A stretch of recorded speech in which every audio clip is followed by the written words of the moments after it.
My name is Josh Rhodes, and I'm one of the pastors here at Chestnut Ridge Church in Morgantown, West Virginia, where this is coming from. A little bit about me. This Friday, May 20th, I'll celebrate 16 years of marriage to my wife, Hillary, actually my high school sweetheart. We have 6 kids at the moment, our biological daughter, 3 biological sons, and 2 foster sons, who we've had the privilege of having in our home for the last 6 months.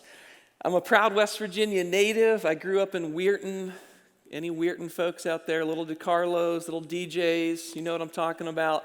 Grew up in the Northern Panhandle, and I love our state. I absolutely love our state. I love our people, and I love our country roads. So if you ever see a classic 29-foot 1994 Fleetwood Jamboree RV rolling down the highway full of kids, bikes on the back, and a dog pressed up against the window, that's probably us.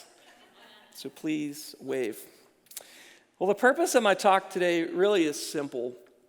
I have the honor of sharing some of our church's journey to get involved with foster care ministry over the last year and a half, some of the specific things that we're doing. And since my family is a part of this church, I'll also share how the church has helped us on our fostering journey and the difference that it's made.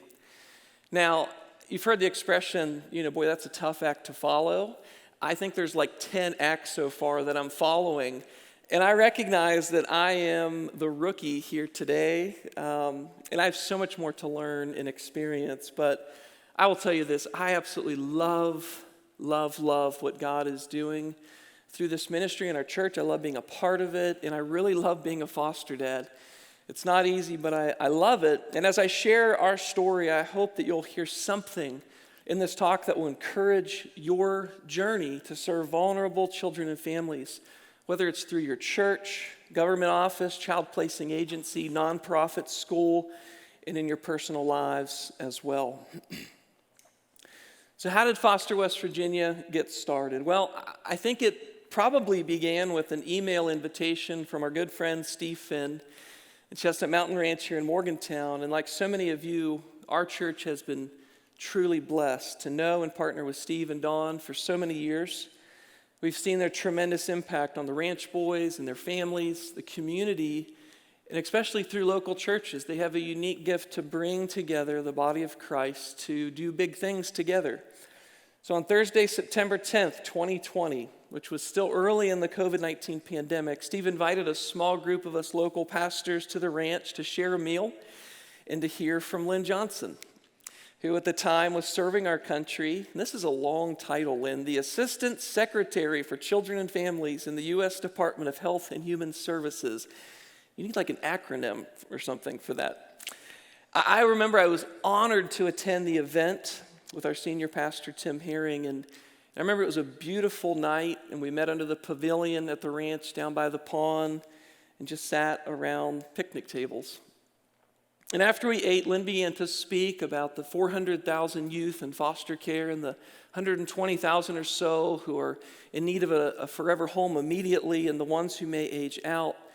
And then she began to talk about the situation here in West Virginia, the 7,000 in care, the thousands and thousands more who are being cared for by grandparents or other family. And I remember her saying, "You have a problem."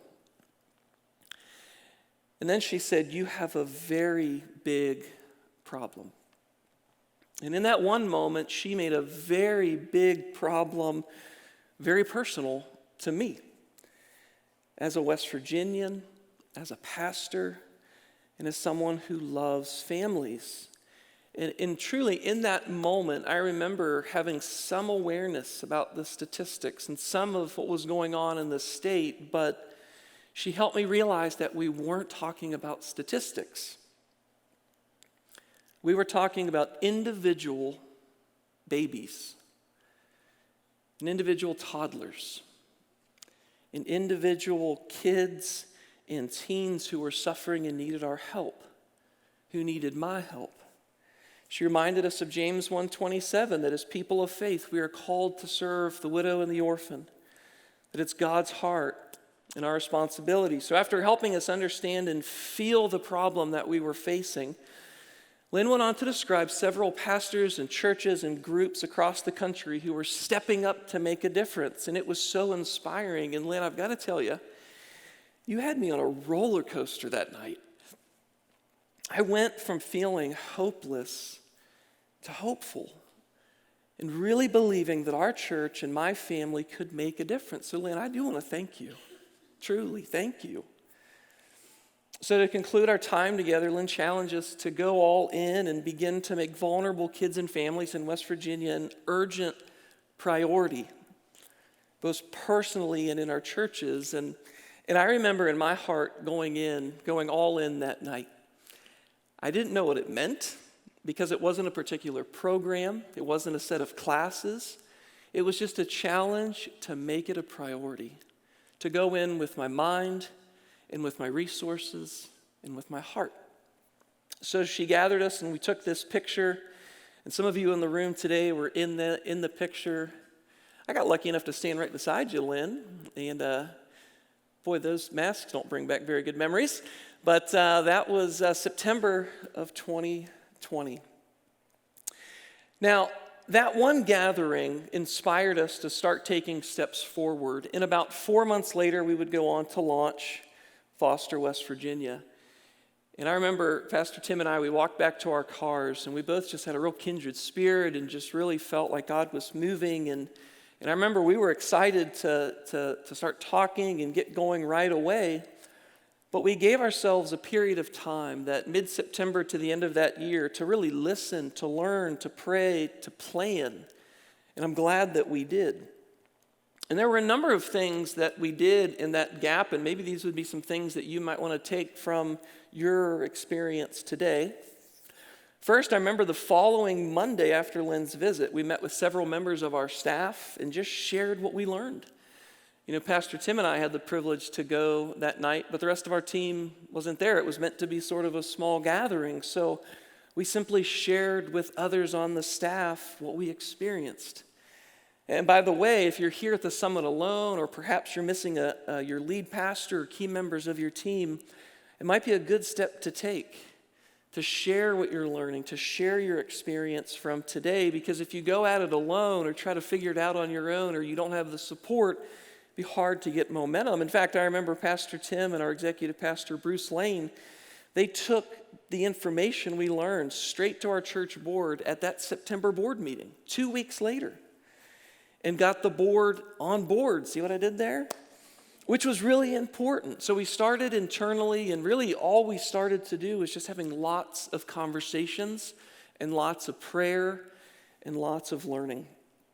The second thing we did was we reached out to 3 of our foster adoptive parents in the church. This was COVID, so it was on Zoom, and we just asked them to share their story with us, the highs and the lows, and how the church might help. Third, we met with several local foster agencies via Zoom, and those were great calls. Many of them are here with us today.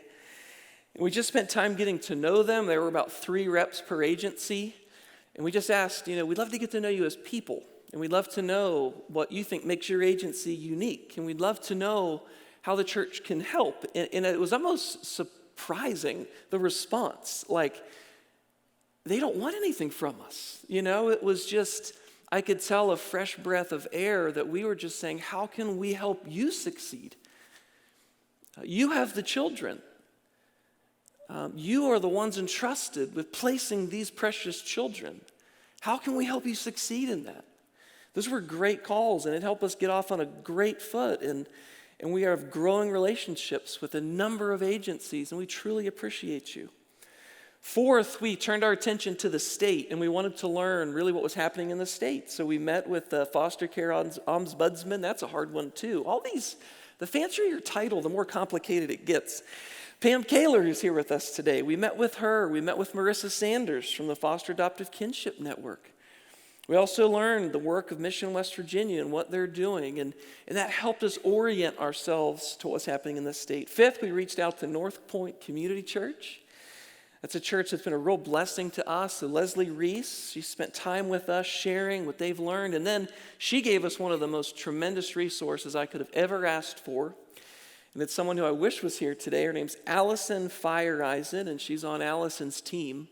And Allison probably spent about 10 to 12 hours on Zoom over that few month period, just sharing everything that they did, every tool in the toolbox, every trick of the trade. She was so gracious and so helpful. In fact, it was Allison who told us about Promise 686 and the work that they do. And that led us to digging in to learn more about what's there. Now we're an affiliate through the Village. The next thing we did is we watched a lot of video content and read books. We read Jason's Reframing Foster Care. We watched the removed videos, parts 1, 2, and 3 on YouTube. And much like the information and investment and resources that you are receiving today, because this didn't exist a year and a half, 2 years ago. We had to go find it, but much like what you're receiving today, that season helped us have a deep understanding of the problem, and then also gave us a clear picture of how the church could help. So after this 3.5-month period of learning and conversing and unifying, we organized all of these ideas into an approach that we wanted to give everybody a chance to get on board. And I specifically remember that we debated, do we launch in January of 21, or do we maybe wait until perhaps May of 21 for Foster Awareness Month? And I remember Jill Warga, who was instrumental in our journey, she said, if we don't launch now, we might not ever do anything. This isn't going to be perfect. We've just got to get started and improve it as we go. Now, I do want to say before I jump into Foster, West Virginia and some of what we're doing, I want to acknowledge that this is just what we're doing right now. We're a work in progress, and I have notes today that we'll probably go back as a team and say, let's add that, let's implement that, let's rethink that. We want to keep learning, adapting, and improving. And what I love about the message today and our personal experience so far with the Village and Promise 686 is there's tremendous flexibility. This isn't cookie cutter, that you're able to take the gifts and the resources and the abilities that you have and you can implement them in your community. So with that said, we launched our ministry on January 10th, 2021, and this is what we presented to the church, and it looks something like this. It was the Foster, West Virginia, and that's the WV with the heart, and then we boiled it down to pray and give and act, and we focused on this idea of creating a community of support and love and encouragement for families and children in the system, this communal idea that we can do this together. Now, it was well received when we launched it, but mind you, the context of January 21 is we were thick in COVID-19, and it was a very hopeless time. And I remember when we brought this to the church, it was like we have hope. We have something that we can rally around. And in fact, there were some people who were surprised in a good way that we were launching something so big and so bold in the middle of a pandemic. It didn't make sense, but we believed that's what God was calling us to do. So let's dig in a little bit to more of the nuts and bolts, and then I'm going to move towards the end to share how it's impacted our family. But right now, here's how we're talking about Foster, West Virginia, and it's a bit verbose, but this is how we're talking about this ministry. Foster, West Virginia is a Chestnut Ridge Church ministry that's dedicated to raising awareness about the foster care crisis in West Virginia, recruiting foster parents to open their hearts and homes to children in need through local child welfare agencies, and resourcing foster, adoptive, kinship, and vulnerable families. We work to resource families through volunteer support called care communities, meals, babysitting, chores, etc., giving access to our on-site resource room and free quarterly Foster Family Day events. As a church, we can accomplish this mission when everyone takes steps to pray, give, and act. Caring for vulnerable children and families is God's heart and our responsibility, and we believe that together we can foster West Virginia. So the first thing we want to do is raise awareness. People can't respond to a problem that they don't know exists. And I remember that there were people in the church who said, I had no idea. And there were people who love our state and love our community and are tuned in, and they did not know. So we want to raise awareness, and then when you raise awareness, there will be people who step up to become foster parents, and we can walk with them through that process. And when they do, we want to resource them abundantly. We sort of talk internally about rolling out the red carpet, giving them the all-star treatment because they're doing something remarkable. And it'll keep them strong, and it'll prevent burnout, and it will ultimately provide better care for the children. And the way that we'll accomplish this is when we help the whole church, pray, give, and act.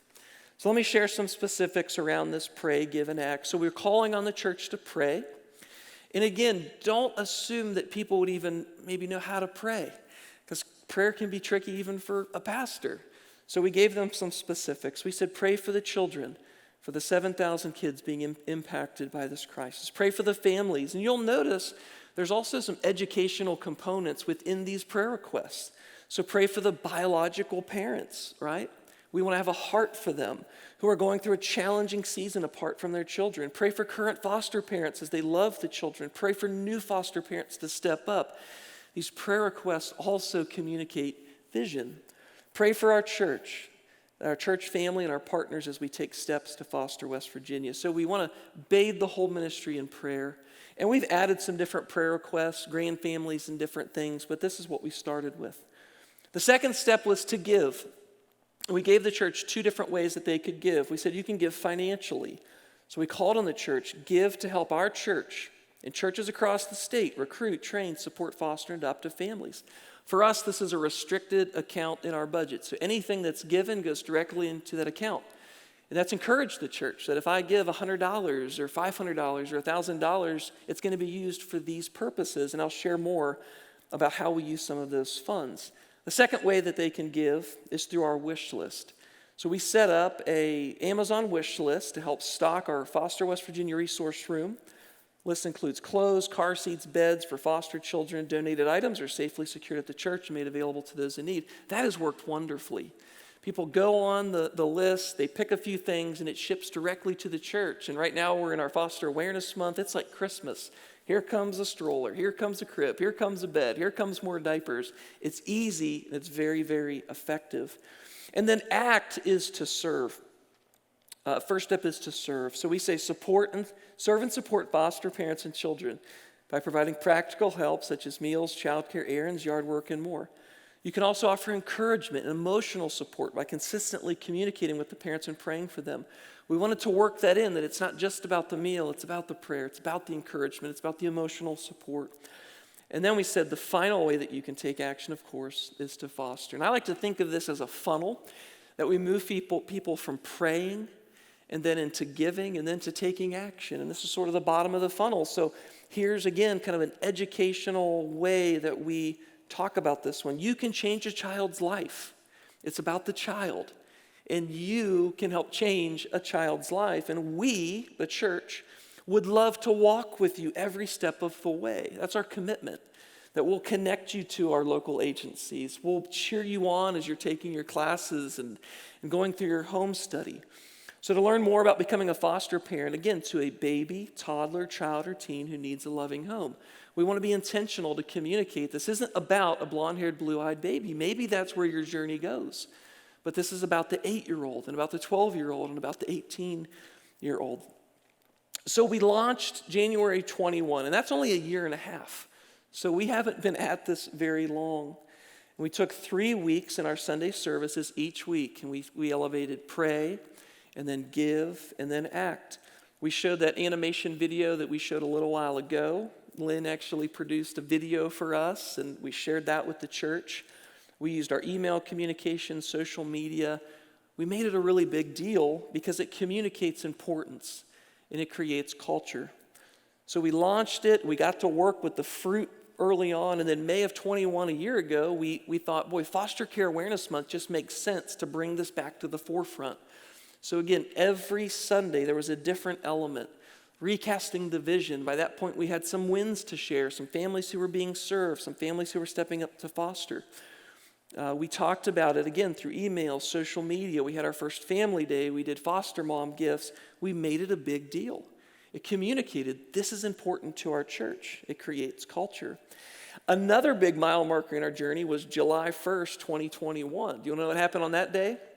Greg Clutter got hired as the director of foster care initiatives at Chestnut Mountain Ranch. His first day, he reached out to me in Bruce Lane, and he said, we got to get breakfast. Let's go. His first day.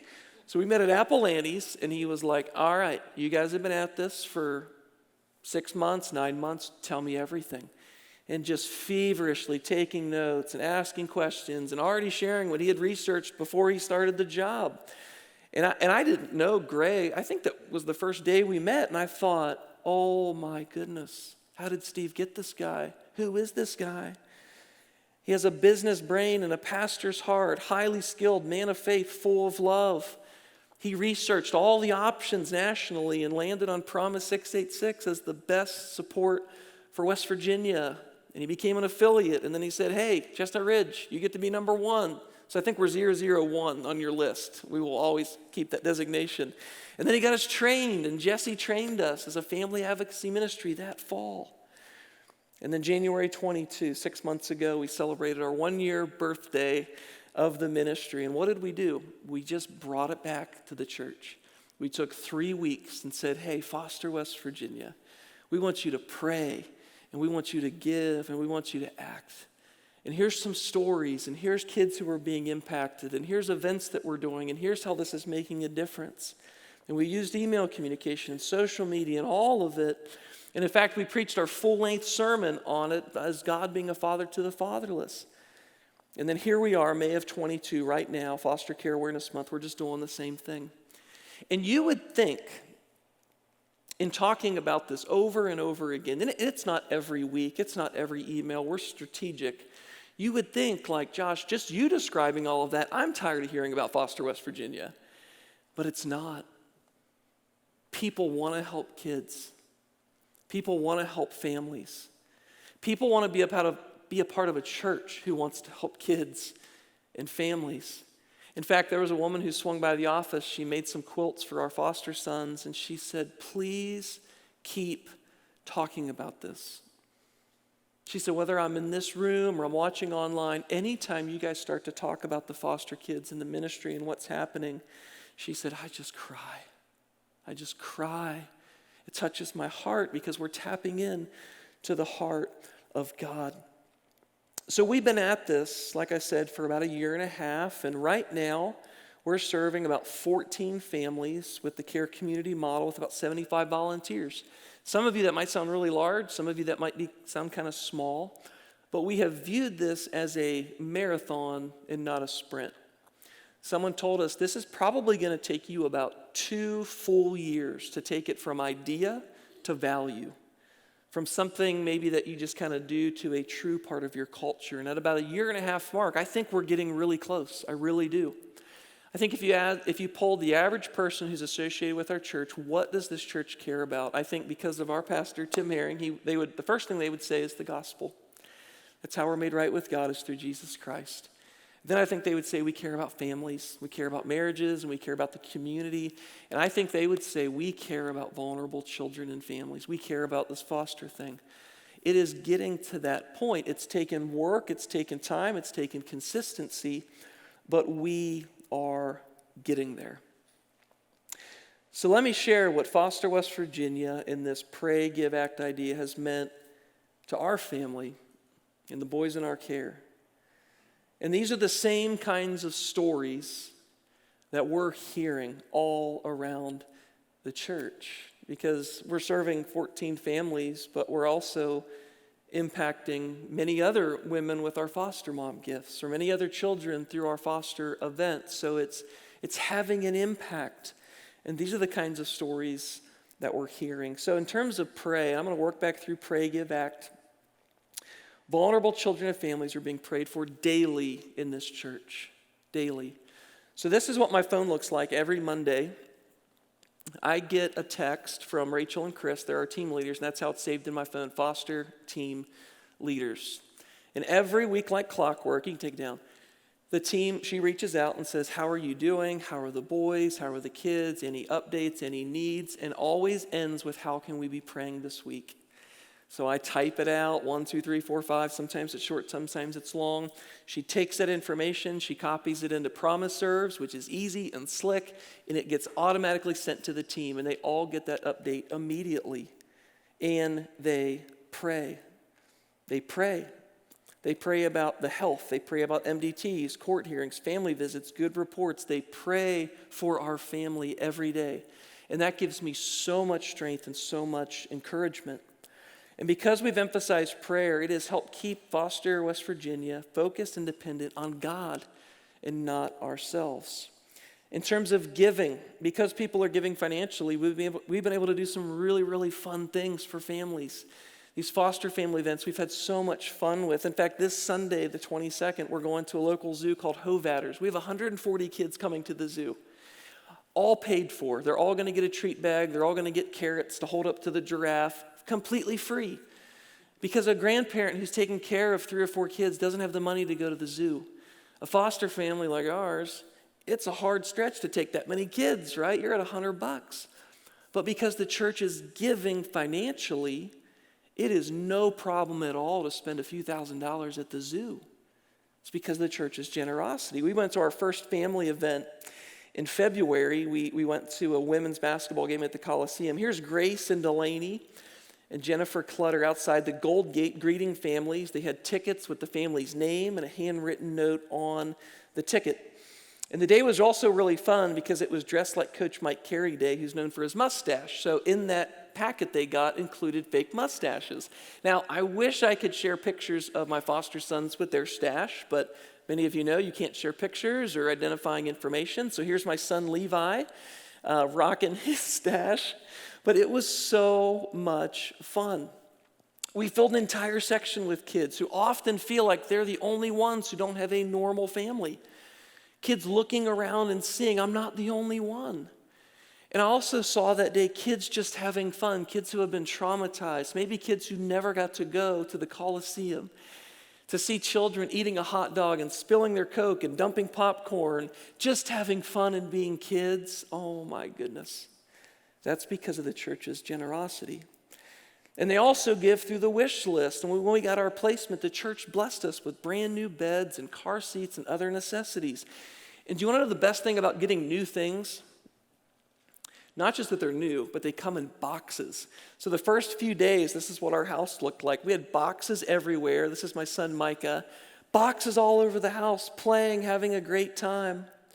Because these things were new. And I'm one of 9 kids, and I grew up with hand-me-downs, and there's nothing wrong with that. But for the boys in our care, the fact that they have brand new beds without marks, brand new clothes, brand new blankets, it speaks such value and such worth and such dignity. And I might be the one who gets to give the hug and the kiss and the I love you at night and lay my son in his bed. But someone from the church bought that bed. And our house is surrounded by physical gifts that remind us that we're not alone. It's beautiful. And then in terms of taking action, we have taken the step to foster, but so many people have taken just as important of a step to serve our family. I mentioned Chris and Rachel. They're our team leaders, and we have so many other members on our care community. And some of the things that they do for us is they provide meals. We're a larger family, so Promise 666 recommends 2 meals a week. Thank you, Jesse and Andy. So this is what our house looks like Mondays and Thursdays. I mean, look at that. Some of you want to become foster parents just to get that. But that comes from their pocket, and it's made with love. Over 6 months, we have received 48 meals just like that. And one of my favorite parts about it is when we're gathered for that meal, after they come and they drop it off and they visit for a few minutes and say, we're going to get out of your hair, we sit at the table and we pray for that meal. And usually my foster son prays for every item on the table, long prayers. But then we also pray and thank God for the family that brought it.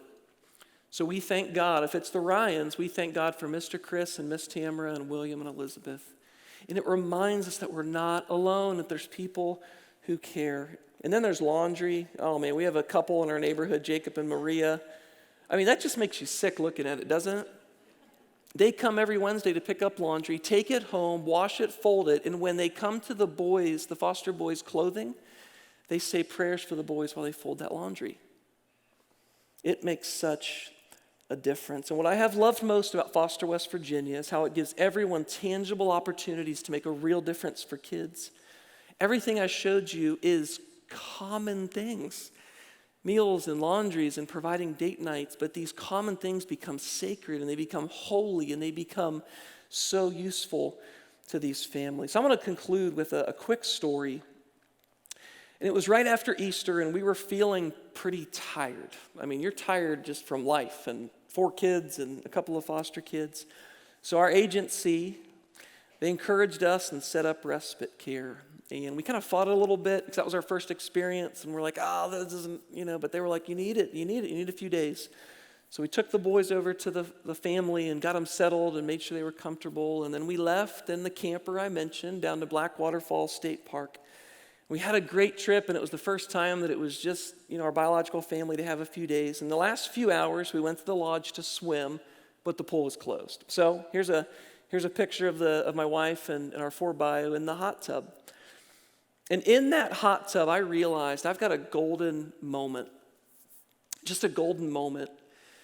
And we're all sitting in there, and I said, kids, we've tried our best to understand how this is impacting you and how you're experiencing this, but what has been hard about this?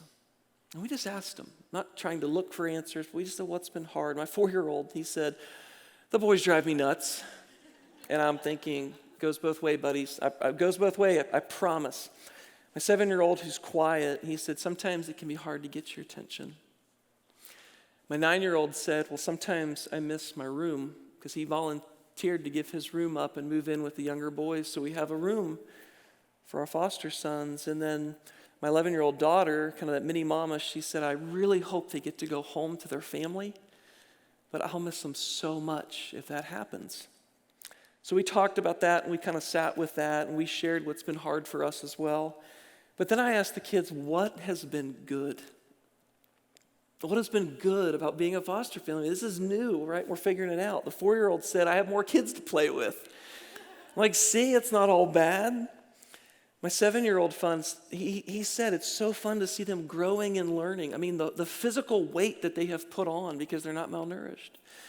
The verbal skills, all of it, the social skills. It's been fun to see them growing. My 9-year-old said, and he's a little more introspective, it's good to know that we're helping to keep them safe.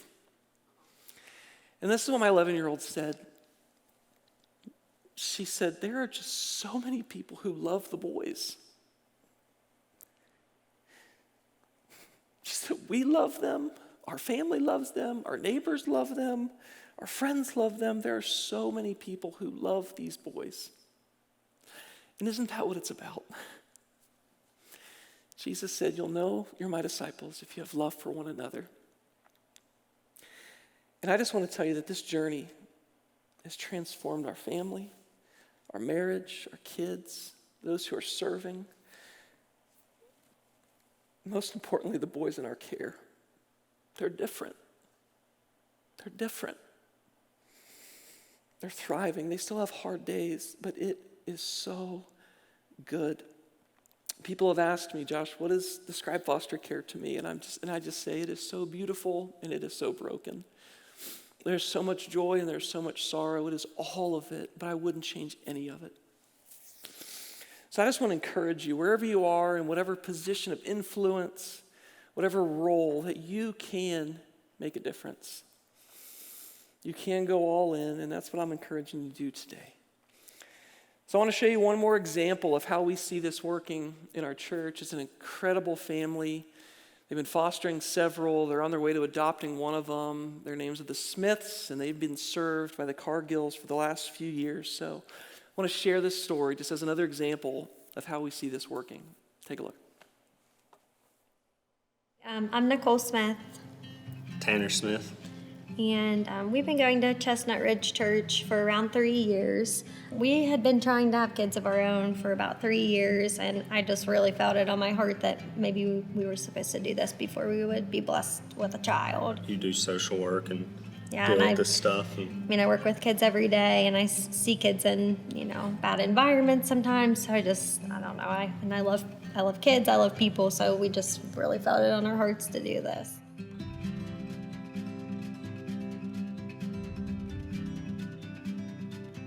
We are Scott and Melissa Cargill. We've been here in West Virginia since 2007, coming to the Ridge. We have 4 kids, ranging in age from 20 to 10. They keep us busy. Since we started doing the fostering with the church, the meals and stuff really help. So. Yeah, with Scott and Melissa, they're really helpful. They're wonderful people. We really enjoy them a lot. She texts me like weekly just to chat and check in on us and see if there's anything. Quite often, ask if there's anything that we would like them to pray about, or if we need anything. Or... Yeah, she's so sweet. They bring us dinner, and she'll be at the grocery store, ask if we need anything, because they live just up the road past us. So she's a great cook. Yeah, she's a good cook too. I mean, we have friends and family and stuff that support us, but it's nice to know we have somebody that's praying for us and that, is there for us. We just check in with them periodically, see how they're doing and what's new. And I don't feel like we've really done anything amazing. We've just had a chance to meet some new people and walk alongside them through their fostering journey. They are the ones that have just opened their home and their hearts to these kids, and they're truly amazing. Whenever we first got the boys, they were 6 and 3, and we could just see them thriving at our house, like in school, because they hadn't really been in school very much. The 6-year-old hadn't, so he was doing great in school. Like the 3-year-old had gained 11 pounds when he was at our house, just, eating nonstop. But just seeing the difference when we first got them compared to after having them for 3 months.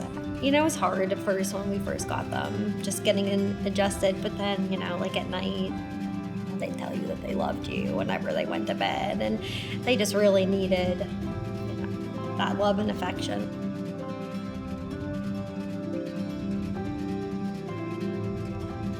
It's hard not to want to help in some way. I remember way back, I don't know when it was, they started talking about the foster care issue in West Virginia, and I had no idea that there were just so many kids. And at that point, I didn't really know of a way to help, so your heart goes out towards the problem and the kids and the families involved, but didn't really know what to do.